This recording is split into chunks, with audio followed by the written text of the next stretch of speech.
Hello friends, my name is Mohsin Mullah and I welcome you all to this video lecture.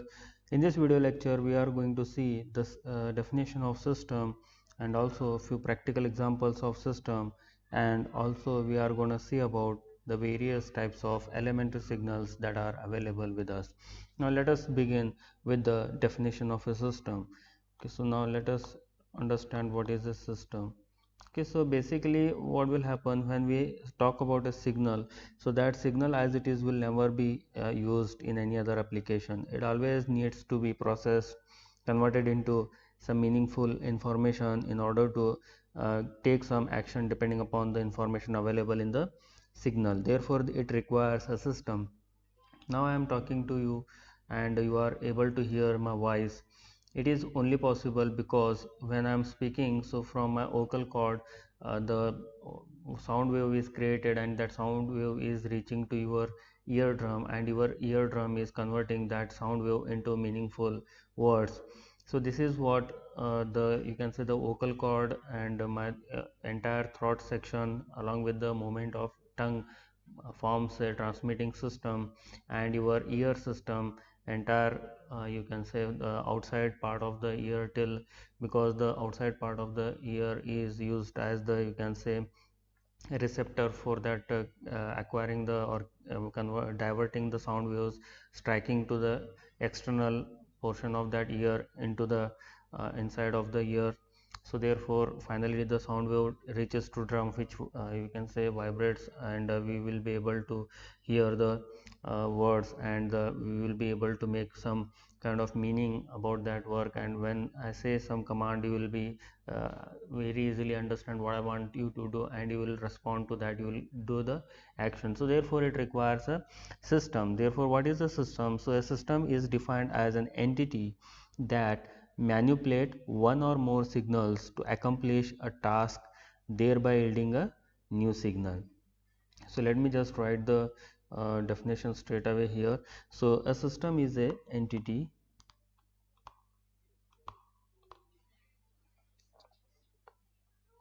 is defined as an entity that manipulate one or more signal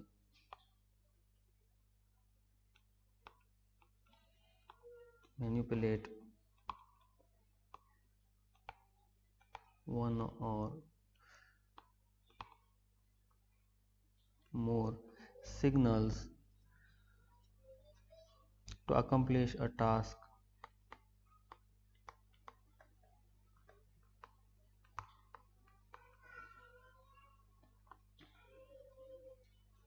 accomplish a task, thereby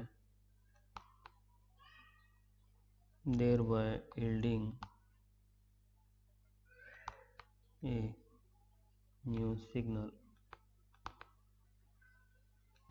Okay, so now what is the you can say examples here practically that you can relate this system to is basically we can take the example of an amplifier. Okay, so amplifier, what does that amplifier do? So amplifier, it takes weak signal and transforms it into a strong one. Okay, so it takes a weak signal, and amplifier acts as a system now because it takes a signal and it converts that into a different form of that signal in order to accomplish certain task. Okay, so weak signal and transform it into a strong one.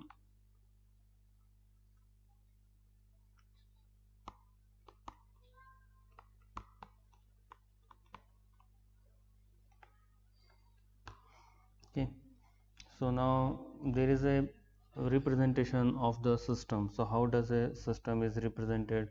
So simply a system is represented with the help of a simple block. Okay, so here that block is considered as a system. It consists of a number of components which will be operating so in accordance with each other so as to perform the required task on that particular signal. Okay, so here input signal will be applied from one side. Okay, so this is the input signal, and then we will be able to get the output signal.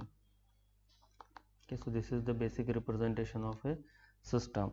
Now particularly when we talk about the system, again there will be two basic types of the system depending upon the nature of the input applied to the system. If the input applied is a continuous time signal, then the system is called as continuous time system, and if the input is applied as the discrete time signal, then the system is called as the you know discrete time system. So here for basically continuous time system, so I'll just try to write this. So here input will be replaced by in continuous time signal x of t, okay, and the output will be represented by y of t. Okay, so it is a CT signal. I'll just write continuous time as CT signal, continuous time signal here also, and the output is also a CT signal. But in case of a discrete system, so this is called as a continuous time system.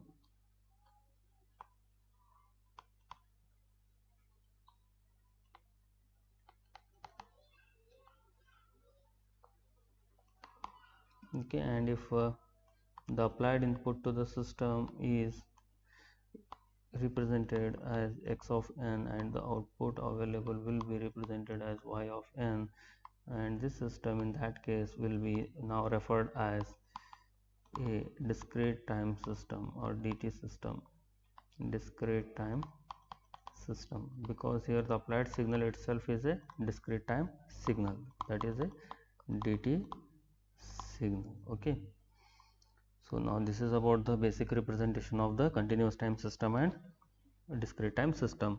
Now we can take one practical example how exactly this system works. So now let us take the example of a communication system. So in communication system, many components will be coordinating with each other to perform a particular task. Okay, so let us take example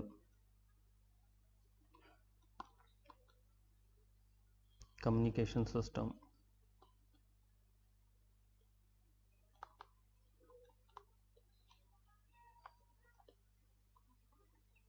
So basically in a communication system, what all components do we have? So we need to transmit a signal over a distance, so therefore we need to have a transmitter. So the very basic element will be a transmitter. Okay, so here we need to apply that input signal. So let us say that I am applying a speech signal here. Okay, so that will be speech signal is applied here, so that will become the input signal. So now this speech signal that I am speaking needs to be transmitted over a long distance, so therefore it has to be transmitted through some medium. Okay, so that is called as a channel. So here the channel can be a free space, okay, or it can be a fiber optics cable, then coaxial cable, regular coaxial cable can also be considered. Okay, and then it will be received by the receiver. So our mobile phone is acting like a transmitter with the help of the microphone, and also it will be acting as a receiver with the help of the earphone. Okay, so that is how you can understand, and the whatever signal is transmitted from one cell phone to another, it is through the free space or fiber optic cable or coaxial cable. Okay, so here receiver. Now after receiver, what will happen? So whatever signal will come to the receiver, so it will be little bit distorted because of the presence of physical properties of the that transmission channel. So therefore whatever changes, distortions will occur in the signal that is transmitted over a long distance needs to be filtered out to get the you can say meaningful signal or meaningful message out of that signal. So therefore here finally the receiver performs that filtering task, and it will give us finally the estimation of a message of data, estimation of a message or data. So whatever estimation of message I'll write. So whatever type of data we are sending, sound signal is also one kind of data, SMS is one other kind of data, so like that. The estimation of message, or you can say finally I'll just write it as data. Okay, speech is nothing but one form of data, and that data will be received at the receiver end. This is how you can say the transmission, or you can say communication system. So basically the communication system consists of three components: transmitter, channel, and a receiver. Transmitter and receivers are usually placed at a very far distance from each other. Communication between transmitter and receiver takes place through a channel, and channel may be a physical medium or free space or optical fiber or a coaxial cable. So now transmitter converts the input signal into a suitable force required for transmission. So like electromagnetic wave in case of a free space, okay, and a light wave in case of a fiber optic cable. So that transmitter will convert the input signal into suitable form required for transmission. Depending upon the channel, we require different forms of the signal. So that part will be done by the transmitter itself. Now after that, the signal will be transmitted in the form of a electromagnetic wave or any other form. During transmission, signal gets affected due to physical characteristics of the medium and interference caused by other waveforms. So therefore the receiver receives this distorted signal and converts this into a desired or estimated signal by reflecting back all the distortions of the signal, and we will be finally getting the you can say clean waveform, or you can say we will get the meaningful content from the output signal there. Okay, so that is what the practical example of a system. Okay, so we'll deal about the system, properties of the system, and various aspects of the system a little bit later in other chapter. So here as a part of introduction, it was just given you as a introductory part, and only you need to remember the definition of the system and what exactly that system does to the signal. Okay, so detail about that will be studied in other chapters. So now let us go to the main part here in this particular chapter is the types of signals. So first of all we have the elementary types. Okay, so elementary types of the signal. So we have another classification of the signals that will deal with it in the next video lecture. In this video lecture we are going to talk about the elementary forms of the signal, whatever signals are available in nature.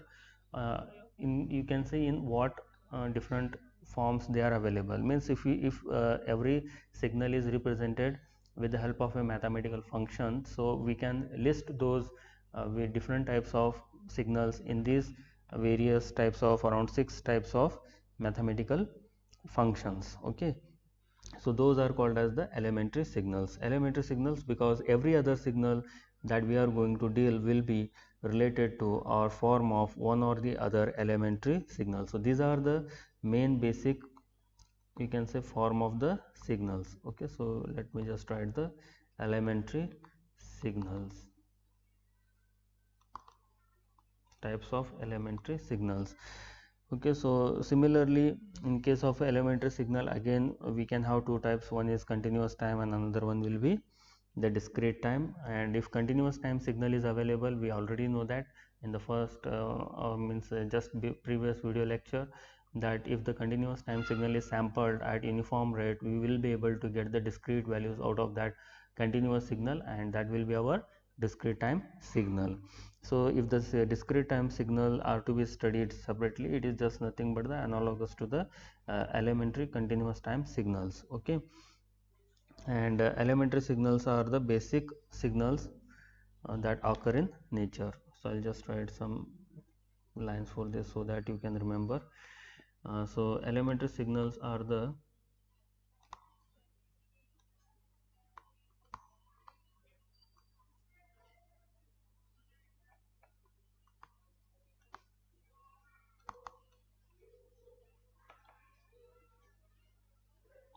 basic signals that occur in nature. Okay, and these are the building blocks of these are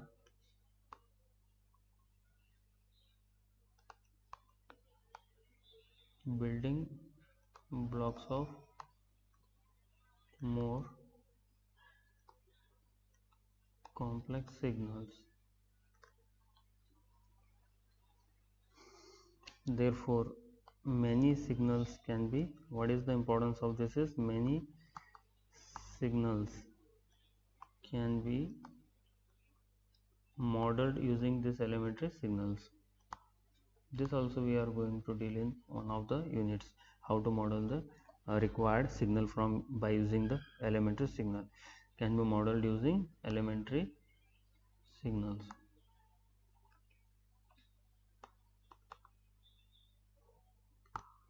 Okay, so what are the various types of elementary signals? So let me just list them out here. So the various types of elementary signals are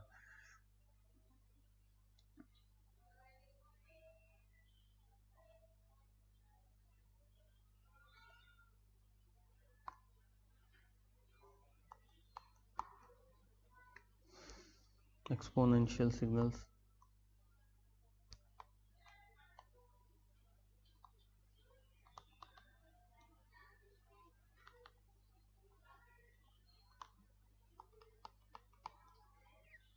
sinusoidal signals. So these all occur as it is in nature. Sinusoidal signals,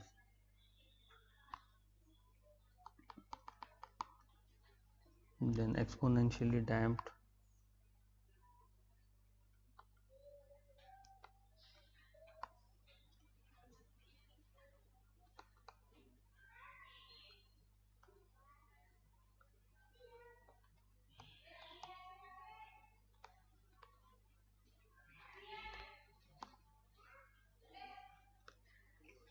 then fourth one is unit step function,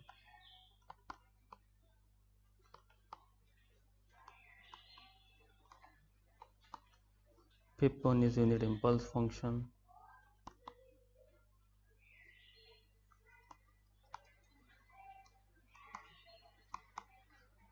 and sixth one is unit ramp function.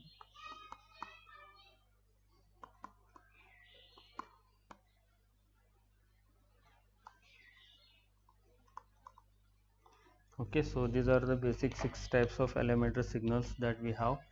Okay, so now let us see the representation of each of them quickly.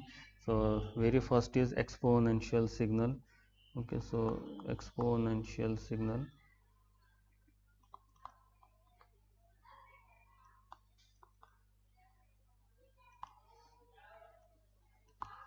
Okay, so exponential signals are mathematically represented as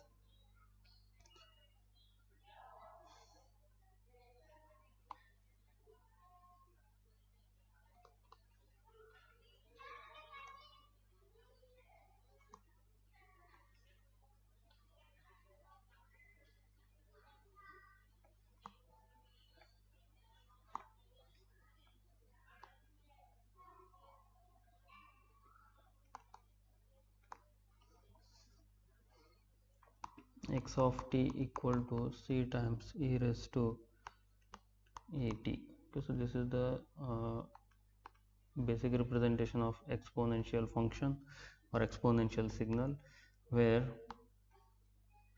a and c are real constant.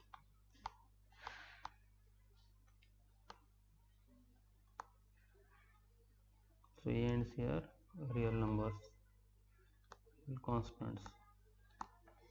Okay, and how does this exponential function or exponential signal is represented continuous time? If you are talking about, so in case of a continuous time signal, exponential signal, so again we will have two types. One is exponentially decreasing type of signal, exponentially increasing type of signal.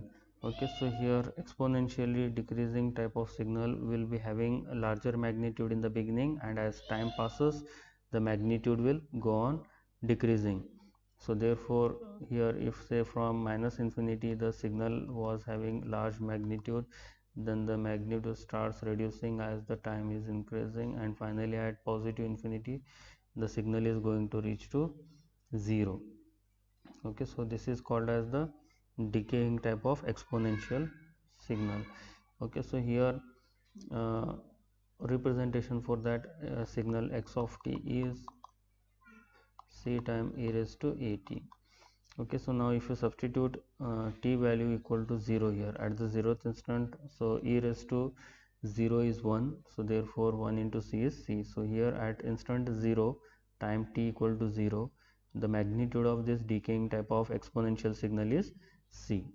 Okay, so here as the time increases towards positive direction, it will increase. So for this particular thing to happen, what should be that value of a? When does that exponential signal will be decaying? If and only if the a value is negative. So therefore here we have to write this is decaying type of exponential function if a is less than 0. Okay, so this is a decaying exponential function. Similarly, we can have exponentially growing function or increasing function. So that is just by taking the positive change in the value of that constant a. Okay, so you can say that initially the value of that exponentially increasing function is 0 at negative infinity, and from there onwards it starts increasing, and finally it starts increasing, reaches to infinity at positive t equal to infinity. Okay, so therefore at instant t equal to 0, its magnitude is going to be c as e raised to. So again, if I want to represent here, I can just write that same e raised to at. So here the magnitude will become c as e raised to 0 is again 1. Okay, and here it is exponentially increasing or increasing. I can write growing exponential function or increasing exponential function. Okay, and here this is possible only when the constant a is greater than 0, positive value. A is positive, here a is negative. Okay, so we need to remember these points very carefully. Okay, so next type of elementary signal is the sinusoidal signal. Again, the sinusoidal signal is very commonly available in nature. Okay, so therefore let us see how it can be represented, that sinusoidal signal.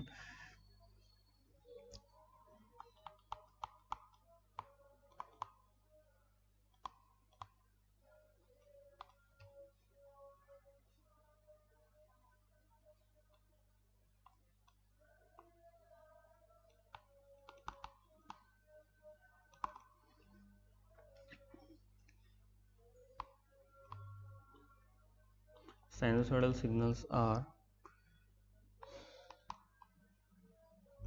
is represented mathematically, represented by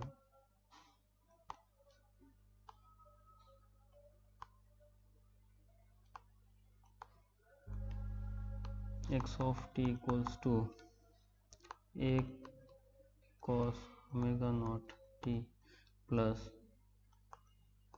pi. Okay, so where a is amplitude, a is called amplitude of the signal,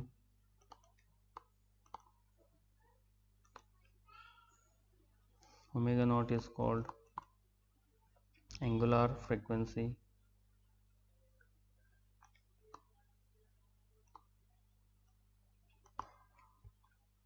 and omega naught is given by 2 pi f naught, where f naught is nothing but 1 upon t naught, or t naught can be written as 2 pi by omega naught, and finally pi is called as the phase angle.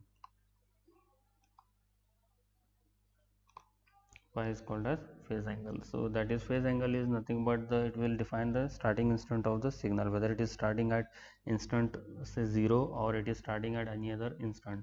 So if it is starting at instant 0, then the phase angle will be 0, and if it is starting at some other angle, so that time pi will take that particular value. Okay, so now how does that sinusoidal signal is represented? So it is basically represented with the help of a simple sine wave.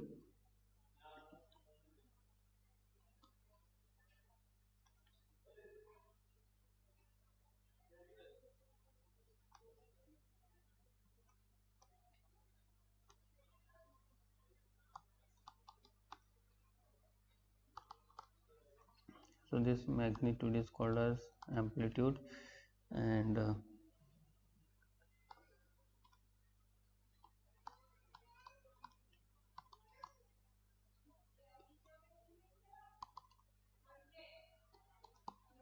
this is the time period of the that sinusoidal signal. So it is time required for one cycle, one positive and another negative half cycle. So that is called as the time period, represented as T naught here. Okay, so this is the representation of a sinusoidal signal. Okay, so next is exponentially damped sinusoidal signal. The third signal type of signal that we had written was exponentially damped sinusoidal signal. That is, I think, third one.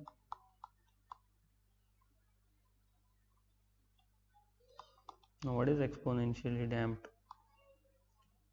So when exponential term is multiplied with sinusoidal term, so it will become exponentially damped sinusoidal signal.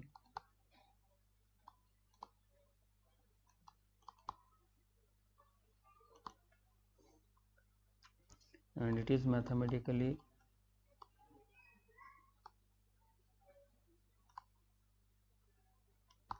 represented as x of t equal to e raised to minus at sin omega t. E raised to minus at is the damping factor, or you can say that term because of which it is that sinusoidal waveform will get damped. Okay, so now let us try to draw that waveform here. So now suppose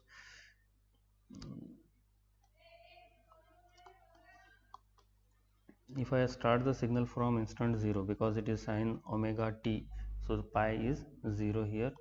So pi is 0 means it will start from 0 only. So now when t equal to 0, at that time magnitude here sin omega t is also 0, as well as e raised to minus at. So that term is 1. So therefore it is going to be 0 only. So basically it will be a sine waveform, but as t is increasing, so the magnitude of this sinusoidal waveform will be damping. So initially it will be like this.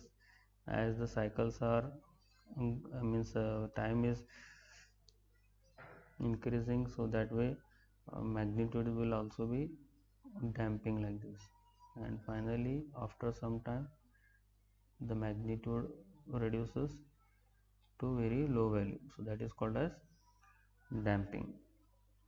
Okay, so now this is called as exponentially damped, because if you trace all the magnitude, it is seeming like to reach to 0 value at positive t equal to infinity. So this is called as exponentially damped sinusoidal signal. Okay,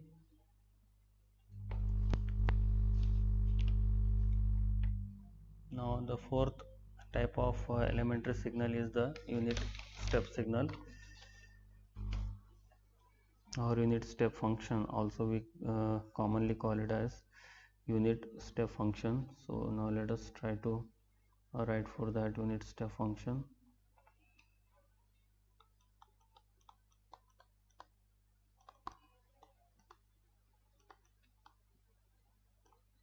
So you can understand this particularly with the help of that DC signals. DC signal is nothing but what? When you put on a switch, so directly the constant voltage or current will be start flowing from that particular instant in the circuit. So that is called as the DC signal. Now step signal is exactly the same, only it changes here. It is having magnitude of 1 because it is an elementary signal, so it is independent of any its own magnitude. So we can have any other magnitude just by multiplying that particular value to this unit step function. So it is represented as u of t.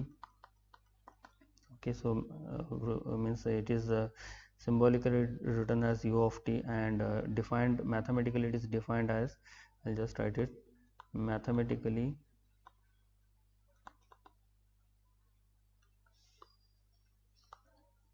defined as u of t equal to 1 for t equal to or greater than 0. and u of t value will be equal to 0 for t less than 0. It means what? The signal will always start from the positive value of t, means 0 plus 1 plus 2 plus 3 etc. so on, but it will never have any magnitude on negative values of time. So at that time it is 0. So therefore if I try to draw that mathematical form as a signal here, so what I get is, so I will have signal starting from the instant 0 and continuously having a magnitude of 1 throughout its time. Okay, so as long as the time is existing, so it is going to have the magnitude of 1. Okay, so this is called as unit step function.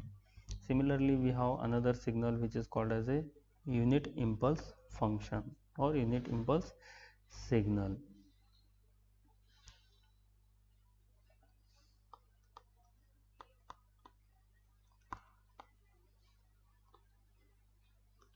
So this is basically a manufactured signal. It is not exactly naturally available, but this is used for convenience of simplification as a most elementary signal. So let us see how it is defined here. So unit impulse function is, so it is mathematically represented as or defined as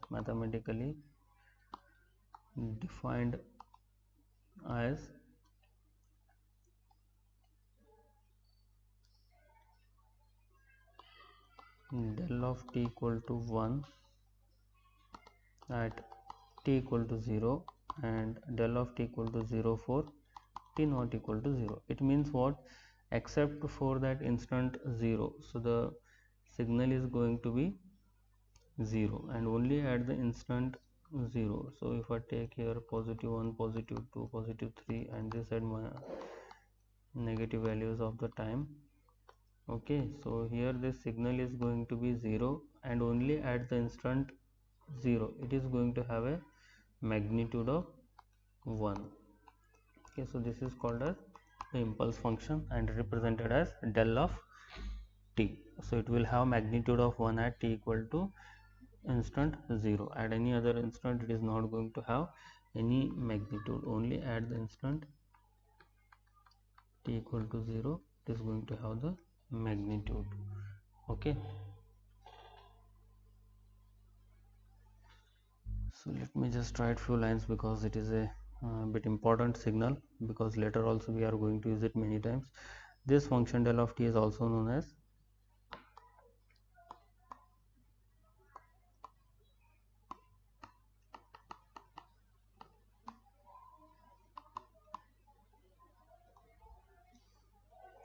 delta function.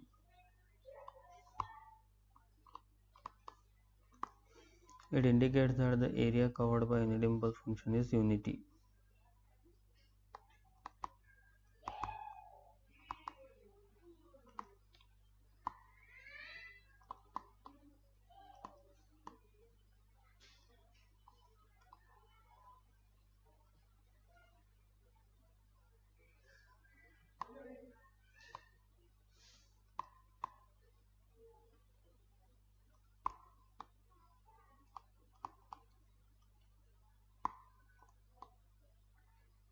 If area is to be unity, then therefore the unit impulse function should have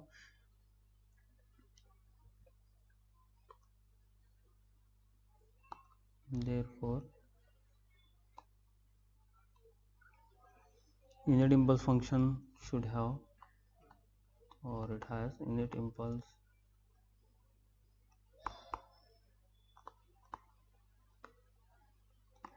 as it has to have absolutely zero width and infinite height.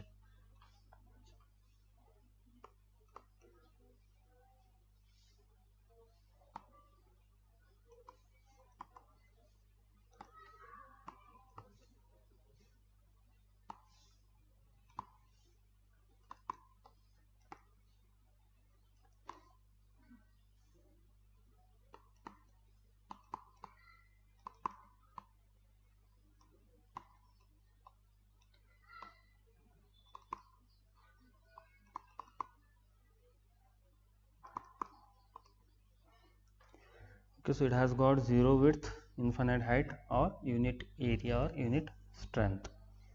Okay, and that unit impulse function with some other constant can be represented as unit impulse function with some constant is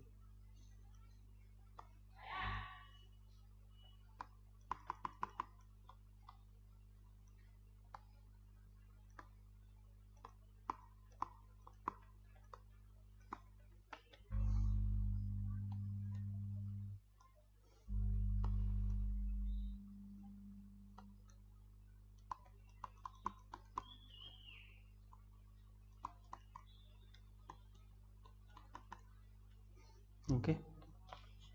Now finally we have the last type of signal, elementary signal, that is called as the unit ramp signal. So the unit ramp signal is nothing but just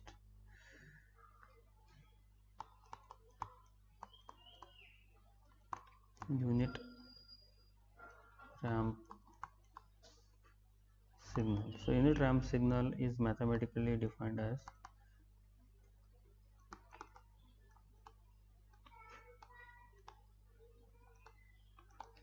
it is written as r of t. Okay, so r of t is nothing but it is having a slope, so that slope will be unity. So here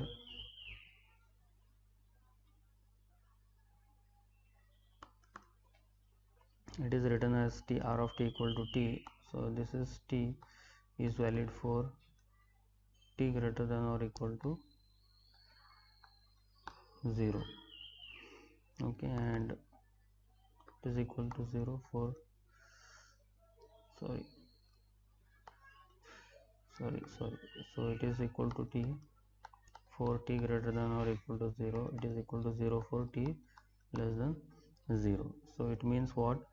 So if I want to plot this one, so for negative values of time the magnitude here is 0.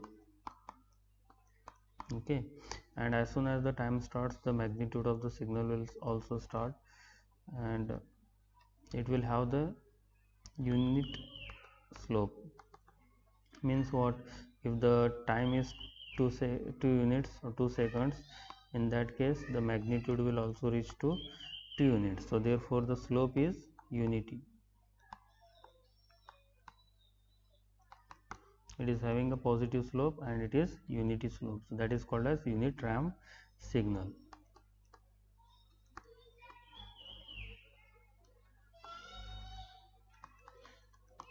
Okay, and also we can have a different type of ramp function. If this is the elementary signal, then by multiplying with some constant we can have any other type of ramp signal. So if I have a r of t, so in this case the slope will not be unity but the slope is a. So in that case the slope may be some other value. So this slope is given as a. Okay, so if unit ramp function is known, so we can draw any other type of you can say that ramp type of function with any other magnitude or any other you can say slope. Okay, so this is what about the different types of elementary signals. Okay, so I hope you are able to understand the various types here that I have covered.